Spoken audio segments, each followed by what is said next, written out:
Friends, Google search console के 5 problems, ये जो आप देख सकते हैं यहाँ पे, crawler currently not index, soft 404 error, not found 404, page with redirect और एक कैनोनिकल टेक्स्ट एरर के बाद ये 5 एरर्स के बाद आज जो छठा एरर है जिसके बारे में आज मैं बताने वाली हूँ वो है excluded by no index tag. ये एरर तभी आता है जब हमारा जो क्रॉलर होता है उसे ये मैसेज दे रखा होता है हमने कि हमारे इस पेज को इंडेक्स नहीं करना। ये जो एरर्स है वो ऑटोमेटिक जनरेटेड होते हैं क्योंकि हमने क्रॉलर को मैसेज दिया होता है कि हमारे इस पेज को आपको क्रॉल नहीं करना है, इसीलिए ये जो है वो एक्सक्लूडेड बाय नो इंडेक्स में आता है। कुछ ऐसे पेजेस होते हैं जिन्हें हम इंडेक्स करते हैं लेकिन वो क्या होता है, वो मार्क नो इंडेक्स हो जाता है, यानी कि उसमें आपको एरर आएगा submitted URL mark not index, जिसको आपने सबमिट तो किया होगा इंडेक्सिंग के लिए लेकिन वो इंडेक्सिंग नहीं हुआ होगा क्योंकि हमारे एंड से कोई ना कोई सेटिंग्स ऐसी की होगी जिसकी वजह से वो एरर आते हैं।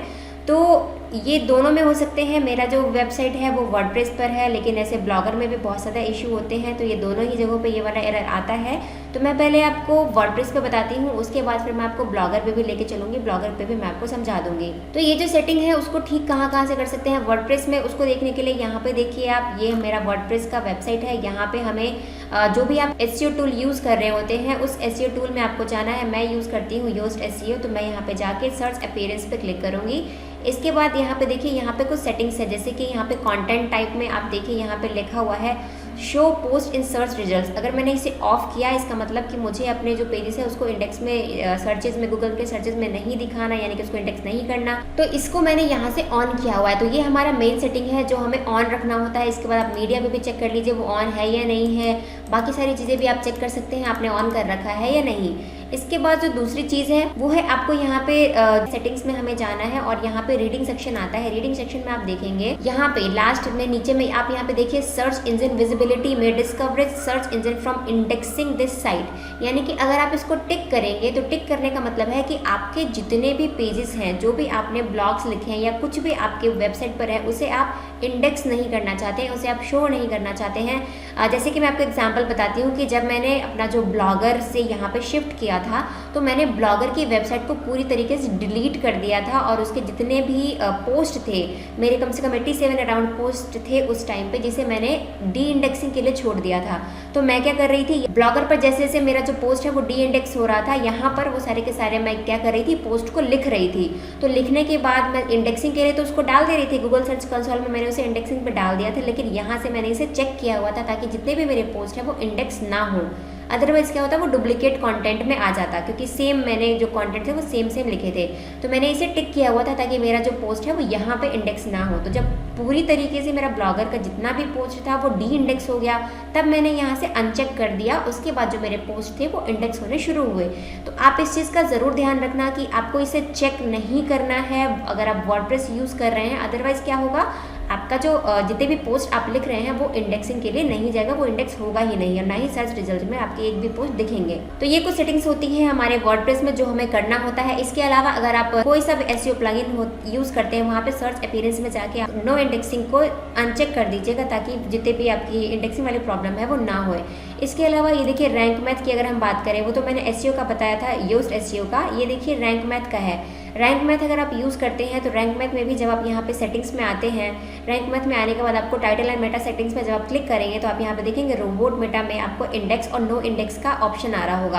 आपको यहाँ पे नो इंडेक्स पे चेक नहीं करना है। अगर आप इसे चेक कर दिया तो आपका जो पोस्ट है वो इंडेक्स नहीं होगा। इसके साथ रैंक मैथ अगर आप प्लगइन यूज़ कर रहे हैं तो भी आपके वर्डप्रेस में ये जो रीडिंग सेक्शन में ये जो सेटिंग्स है डिस्कवरेज वाला, इसे आप अनचेक ही रहने दीजिएगा। अब मैं आपको बताती हूँ ब्लॉगर पर ये जो प्रॉब्लम है उसे कैसे ठीक किया जाता है। तो अगर आपका जो वेबसाइट है वो ब्लॉगर पर है तो ब्लॉगर पे आप देख सकते हैं यहाँ पे रोबोट, ये जो क्रॉलर और इंडेक्सिंग का जो टैग होता है यहाँ पे आपको क्या क्या डिसअलाउ करना होता है ये आपको मैंने अपने ब्लॉगर के जो ट्यूटोरियल्स हैं उसमें बता रखा है। आपको सेम एज इट इज ऐसा ही रखना है। इसके साथ साथ आप यहाँ पे देखिए जब आप enable custom robot header tags पे चेक करेंगे उसके बाद आपको ये 3 ऑप्शंस और एनेबल हो जाते हैं। तो हमें यहाँ पे जो भी आपको यहाँ पे नो इंडेक्सिंग ऑप्शन दिख रहा है इसे हमें चेक नहीं करना है। बहुत सारे जो ऐसे लोग हैं जो ब्लॉगर हैं, नए ब्लॉगर हैं, वो ब्लॉगर पे ब्लॉगिंग कर रहे हैं और वो मुझे इंस्टाग्राम पे मैसेज करते हैं कि हमारा जो पोस्ट है वो इंडेक्स नहीं हो रहा है। तो उन सबको मैंने अपना ये जो ब्लॉगर का वेबसाइट है, ये मेरा डेमो वेबसाइट है, मेरी यहाँ पे ओरिजिनल कोई वेबसाइट मैं रन नहीं करती हूँ। ये बस मैंने डेमो वेबसाइट बनाई थी ताकि मैं जो ब्लॉगर पर ब्लॉगिंग करते हैं उनके लिए यहाँ पे ट्यूटोरियल्स बना सकूँ। तो यहाँ पे आप देख सकते हैं, यहाँ पे custom robot tags for home pages को यहाँ पे आपको नो इंडेक्स पे चेक नहीं करना है, यहाँ पे आपको अनचेक रहने देना है और सेव कर देना है। इसके बाद यहाँ पे देख सकते हैं archive and search page tags में भी आप जाएंगे, यहाँ पे भी आपको नो इंडेक्सिंग को इनेबल नहीं करना है कहीं पे भी। ये तीनों ऑप्शन जो दिख रहे हैं, इन तीनों ऑप्शन में नो इंडेक्सिंग का ऑप्शन आता है, यहाँ पर आपको नो इंडेक्सिंग को इनेबल नहीं करना है। इन तीनों में अगर आप नो इंडेक्सिंग इनेबल नहीं करेंगे और यहाँ पे जो डिसअलाउ किया हुआ है उन चीज़ों को डिसअलाउ करके रखेंगे, तो जो आपका जो इंडेक्सिंग है, जो पेजेस की इंडेक्सिंग है, जो पोस्ट की इंडेक्सिंग है, वो प्रॉपर होगी, आपको वो एरर नहीं आएगा। अब बात करते हैं ये जो सर्च कंसोल में ये जो एरर है, इसमें जो कुछ पेजेस है उनका क्या करें हम। तो यहाँ पे जो पेजेस हैं, यहाँ पे आप मेरा देख सकते हैं 23 मेरे पेजेस हैं जो इफेक्टेड हैं। तो इन सब को ठीक करने के लिए हमें क्या करना है, आप यहाँ पे पहले देखिए यहाँ पे ऐसी कौन कौन सी चीज़ें हैं जो आपको लगता है कि वो बाय मिस्टेक क्रॉल हो गया है, जो excluded by no index tag में आ गया है।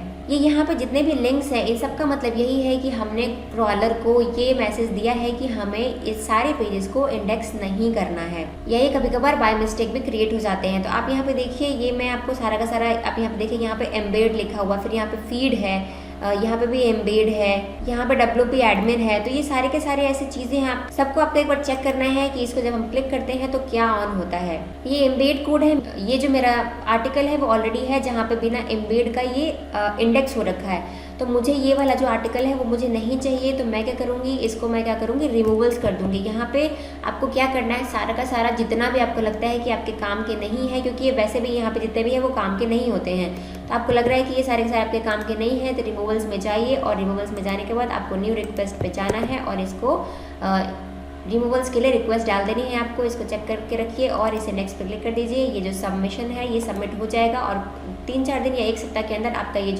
ये देखिए प्रोसेसिंग हो चुकी है और ये मेरे जो कुछ URL मैंने रिमूव के लिए डाला था वो रिमूव हो चुका है। आप यहाँ पे देखिए टेम्पररी रिमूव हो चुका है। जितने भी URL हम रिमूवल रिक्वेस्ट में डालते हैं वो मैक्सिमम 6 मंथ्स के लिए ही रिमूव होते हैं। इस बात का आप ध्यान रखिएगा। अगर आपने 6 मंथ्स पहले किसी चीज़ को रिमूवल के लिए डाला था, आपको फिर से वो सारे के सारे रिमूवल्स रिक्वेस्ट में डालने पड़ेंगे। इसके बाद आप देखिए यहाँ पे ये मेरा हेल्थ लेबल है, ये मुझे चाहिए कि नहीं, ये सब भी आपको चेक करना पड़ेगा। इसको ओपन करने से क्या आ रहा है, तो ये नथिंग फाउंड कुछ भी यहाँ पे नहीं आ रहा है, तो मैं इसको भी रिमूवल्स के लिए डाल दूंगी। तो फ्रेंड्स, इसी तरीके से आपको सारे के सारे अपने पेजेस को चेक करना है और अगर आपको लगता है कि आपको इनमें से किसी पेज की ज़रूरत नहीं है तो आप सीधा का सीधा उसको रिमूवल रिक्वेस्ट कर दीजिए। और अगर आपको लगता है कि कोई भी एक भी पेज, कोई भी एक भी लिंक आपके काम का है तो उसे इंस्पेक्ट URL कीजिए। अगर वो अवेलेबल नहीं है तो उसे इंडेक्स कर दीजिए, वो अवेलेबल हो जाएगा। ये बहुत सिंपल है, कोई ऐसा हेक्टिक नहीं है इसके लिए भी कि आप इसे सॉल्व नहीं कर सकते। ये बहुत इजी है, बस ये इसीलिए क्रिएट हो जाते हैं क्योंकि हमने ऐसा मैसेज दिया होता है कहीं ना कहीं से कि इनको इंडेक्स नहीं करना। तो ये ऑटोमेटिक है। ये देखिए फीड है, ये हमें इंडेक्स करने की ज़रूरत नहीं है। ये फीड लगे हुए हैं लास्ट में, हमें इसको इंडेक्स करने की ज़रूरत नहीं है। ये पता नहीं क्या अपने आप ही क्रिएट हो गया है, ये देख सकते हैं, पता नहीं कैसे क्रिएट हो रखे हैं ये सब। तो हमें ये सब नहीं चाहिए होते हैं, तो इसे हमें इंडेक्स करने की ज़रूरत ही नहीं है। तो आप इसे रिमूवल रिक्वेस्ट डाल दीजिए, रिमूव हो जाएगा। उसके बाद रिमूव जब सब कुछ हो जाए उसके बाद आपको यहाँ पे वैलिडेट फिक्स कर देना है। जैसे ही आप यहाँ पे वैलिडेट फिक्स करेंगे उसके बाद ये कम से कम 5 से 7-8 दिन का टाइम लगेगा। उसका ये जो आपका जितना भी एरर है वो यहाँ से हट जाएगा। तो आई होप आपको अच्छे से समझ में आ गया होगा कि excluded by no index tags क्यों आते हैं और इसको कैसे रिमूव कर सकते हैं, आप इसे कैसे फिक्स कर सकते हैं। आज का मेरा वीडियो आपको कैसा लगा मुझे कमेंट बॉक्स में जरूर बताइएगा। वीडियो पसंद आया होगा तो इसे लाइक जरूर कर दीजिएगा और अगर आप मेरे चैनल पर फर्स्ट टाइम विजिट कर रहे हैं तो मेरे चैनल को सब्सक्राइब करना बिल्कुल मत भूलिए और बेल नोटिफिकेशन को ऑन जरूर कर दीजिए ताकि मेरे लेटेस्ट वीडियो की अपडेट्स आपके पास सबसे पहले पहुंचे। तो फ्रेंड्स, आज के लिए इतना ही, मिलते हैं नेक्स्ट वीडियो में।